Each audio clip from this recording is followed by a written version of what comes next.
네, 여러분 안녕하세요. 김윤규의 바이블레이션입니다. 오늘은 특별한 장소에서 여러분을 만나고 있습니다.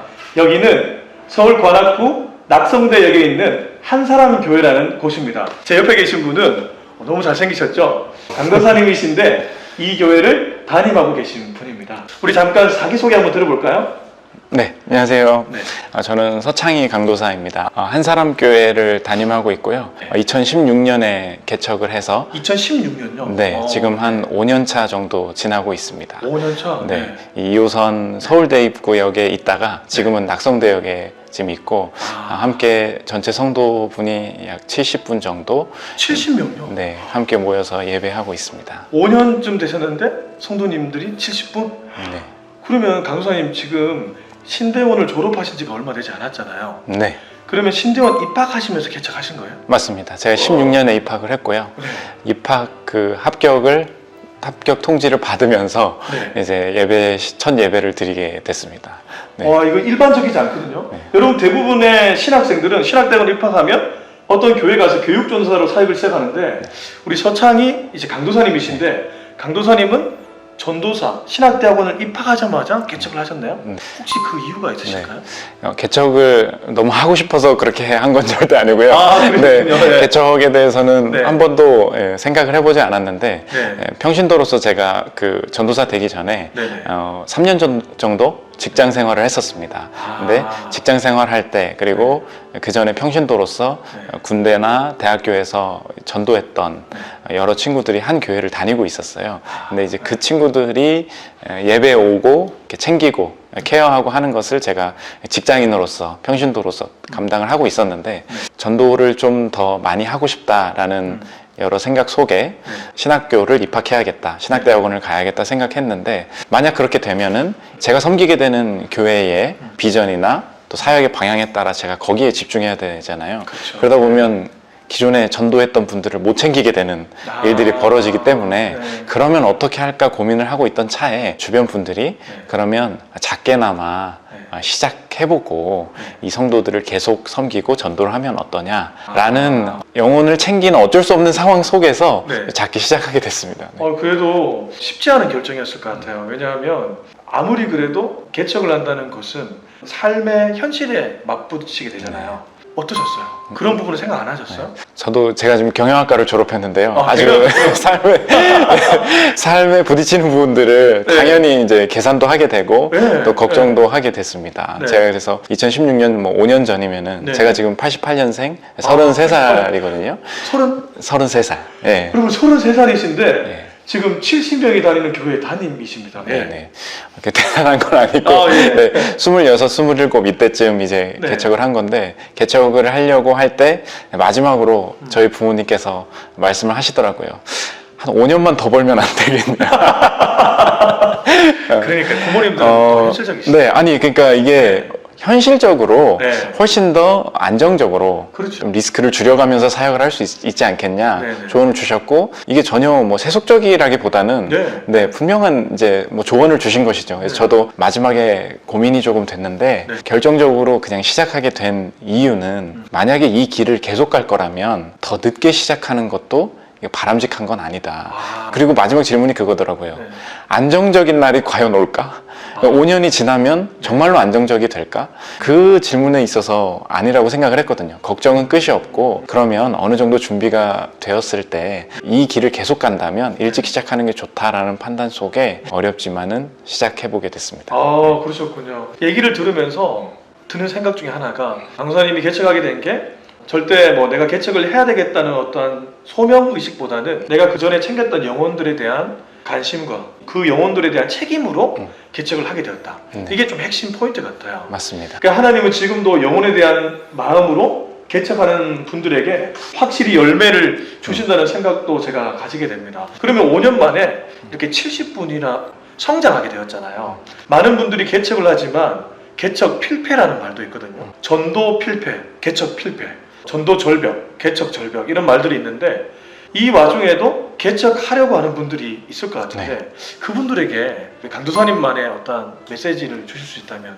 분명히 어려워지는 교회도 많고 네. 분명한 뭐 실패도 많고 네. 되더라도 지금도 저희 교회도 네. 어려움이 많고 하지만 개척을 하시는 분들 만나보면 가장 큰 관심사는 너무나 이제 자기가 그냥 개척 자체를 하고 싶다는 분들보다는 영혼을 좀 전도하고 싶다 네. 이런 분들 만나는 경우 종종 있거든요. 그런 분들 보면은 개척을 생각하기 이전부터 네. 영혼을 섬기는 자기의 부서에서 혹은 자기가 평신도로서 영혼 구원 그러니까 혹은 영혼의 케어를 계속 해왔다는 것을 제가 발견하게 되는 경우가 많이 있어요. 네. 그러다 보면 자연스럽게 하나님이 지금부터 개척 준비를 해야지 이게 아니라 지나온 모든 삶의 과정이 하나님께서 새로운 개척의 길로 이끄셨다라는 것이 이제 느껴지는 순간이 좀 있는 것 같습니다. 네. 하나님의 섭리하심, 네. 하나님의 인도하심 그게 느껴진다.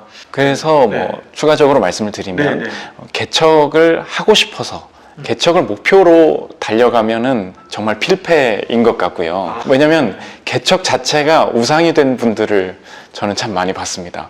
교역자 생활이 혹은 기존 교회에서의 일들이 혹은 직장에서의 일들이 너무 고단하고 힘들다 보니까 이것을 벗어나기 위한 하나의 방편으로 사업하고 싶다는 생각처럼 개척을 준비해 봐야겠다라고 하면은 사실 지금까지 영혼에 대한 어떤 철학이나 뭐 사랑이나 이런 게 이제 훈련되어 있지 않은 상태에서 어려워지는 건 당연한 것 같고요. 다만 내가 챙길 수 있는 영혼들이 있었고 또 그런 부르심이 있다면 분명히 기회가 있고 또 젊다고 해서 못하는 건 아니다. 오히려 네, 더 많은 기회가 있을 수 있다라는 거를 제가 어떤 교만함이 아니라 네, 현실적인 토양이 얼마나 척박한지를 알기 때문에 네, 격려드리고 싶고 대신 지혜로워야 하고 네, 그런 부분들을 좀 같이 분투해 나갔으면 좋겠다라는 말씀 드리고 싶습니다. 네, 한편으로는 영혼에 대한 사랑, 한편으로는 현실에 대한 지혜로움. 네. 이 두 가지 균형이 네. 필요하다. 그렇지만 연소하더라도 하나님 앞에서 좀 진실된 영혼에 대한 사랑으로 시작하면 지금도 개척에서 어느 정도 열매를 볼 수 있다. 네. 이렇게 얘기를 정리할 수 있겠네요. 근데 제가 이제 얘기를 들으면서 5년이라는 시간 동안 약간의 변화가 있으셨더라고요. 앞서 얘기할 때 서울대 입구역에서 시작하셨는데 지금은 낙성대역. 지금 이 건물이 이게 몇 평쯤 되죠? 이게 한 40평 정도 돼요. 40평. 여러분 공간을 제가 한번 보여드릴 건데요. 공간이 예쁩니다. 40평이지만 굉장히 예쁘게 이렇게 잘 꾸며 두셨는데 이렇게 옮겨 오실 때 특별한 스토리가 있다는 얘기를 들었거든요. 네.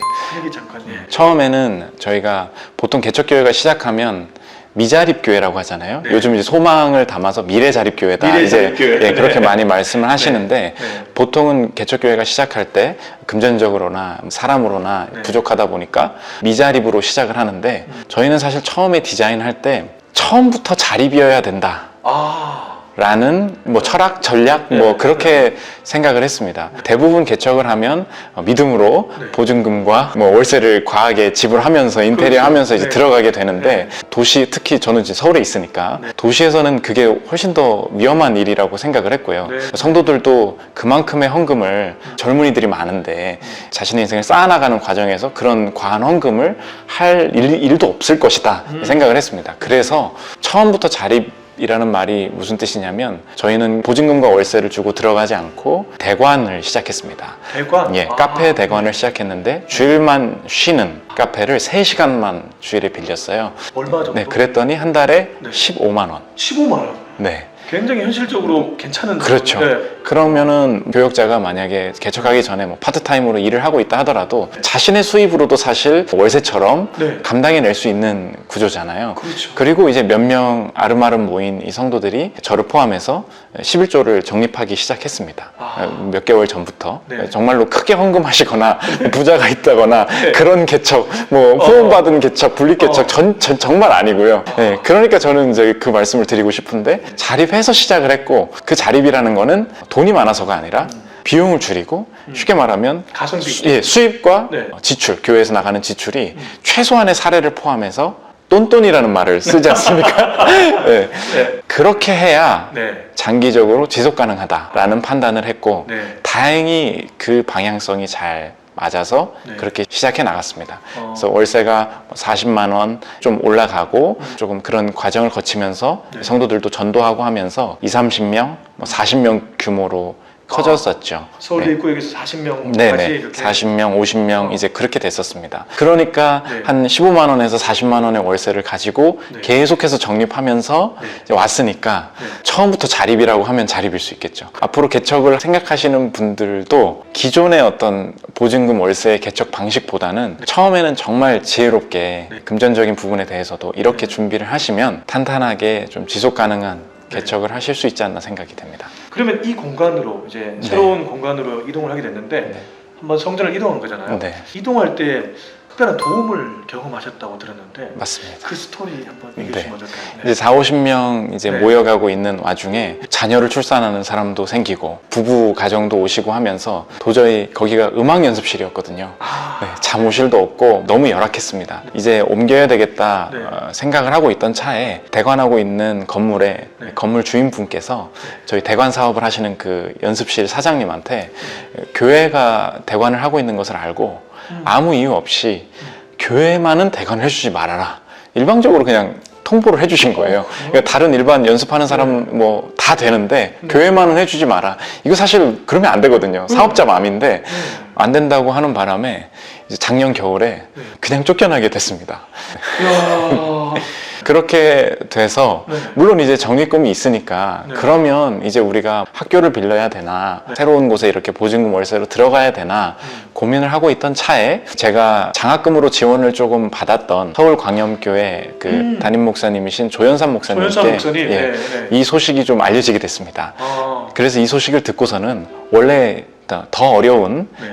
지방의 교회들 정말 많이 섬기시고 네. 많은 교회를 새롭게 개척해 하는데 네. 도움을 주시고 하는 교회이셨는데 저희 교회는 이미 개척은 된 상태지만 네. 도시의 특수함과 네. 또 이런 특수한 상황들을 인지하시고 장로님들과의 어떤 논의 끝에 저희 교회를 이제 월세를 좀 지원해 주시고 헌금으로 많이 지원을 해 주셨어요. 그래서 이 공간에 들어오게 되었습니다. 그러니까 광염교회에서 원래 개척 지원을 좀 해주시는 교회인데 네. 특별히 좀 스토리를 들으시고 당의 장로님들하고 이제 담임 목사님이 얘기를 나누신 후에 네. 지원을 하시게 됐네요. 네. 그래서 원래 이 지원을 받을 때 이 장소에 들어올 때도 여기는 이제 보증금과 월세가 있는 구조거든요. 네. 그러면 이 보증금과 월세를 스스로 네. 저희 교회가 네. 감당해낼 수 있느냐 네. 그 마지막 질문을 하고서 결정을 했는데 네. 만약에 지원을 받아서 네. 아 되게 좋다 네. 우리 무조건 가자 네. 했는데 만약에 이 지원이 끝나고 그렇죠. 네. 만약에 저희 교회가 자립할 수 없는 상태라면 오히려 그럼 더 어려워지는 거거든요. 더 어려워지죠. 그래서 만약에 그런다면은 받지 않으려고 했어요. 왜냐면 그렇구나. 네. 최대한 저희 스스로 하는 게 가장 중요하니까 네. 지속 가능한 게 중요하니까. 굉장히 자립심이 강하시다는 예, 예. 느낌 받아요. 네. 근데 네. 이제 계산을 해보고 상황을 봤을 때 네. 저희가 적립해온 금액의 정도로도 만약에 이 지원이 끊겼을 때에도 네. 충분히 지속 가능하냐 했을 때 쉽진 않지만 가능하겠다라는 판단이 쓴 거죠. 네. 그래서 그러면 이 도움은 감사하게 받자. 네. 그래서 저희가 더 성장하자. 성도님들의 동의가 있었고 그래서 이제 과감하게 네. 다음 스테이지로 네. 이제 월세를 지불하고 공간을 빌리는 스테이지로 도약하게 됐습니다. 지금 얘기를 들으면서 강도사님이 철저하게 독단적이지 않고 또 우리 성도님들하고 개척하신 우리 멤버들하고 비전 쉐어링이나 이런 것들을 하시는 듯한 느낌을 받게 되네요. 그리고 그 과정 속에서도 무작정 후원을 받는 것이 아니라 우리가 자립할 수 있는지 한번 생각해보고 그리고 받는. 사실 이렇게 도움 받으면 그냥 저도 이제 무조건 감사하다고 일단 했었고 네. 또 지금 뭐 이 자리를 빌려서도 네. 광염교회 성도님들이나 네. 우리 조연산 목사님 네. 또 교육자분들 장로님들 네. 너무나 감사한 마음 가지고 있는데 그 내면의 고민 속에서는 이 성도들이 이런 도움만 계속 받으면서 그러면은 뭐 어려워지면 또 다른 교회에 손을 빌리고 도움을 그렇죠, 구하는 그렇죠. 그런 구조로 가면 교회가 더 오히려 어려워지는 구조이기 때문에 마지막 그런 고민들을 좀 했었습니다. 이 자리를 위해서 서울광염교회 우리 조연산 목사님과 또 우리 성도님들 진심으로 고맙습니다. 감사드립니다. 많은 분들에게 이렇게 후원해 주시면 네. 복음의 아름다운 소식들이 전해지지 않을까 이렇게 생각해 보게 됩니다. 네. 자 이제 우리 2부로 넘어가는데요. 2부는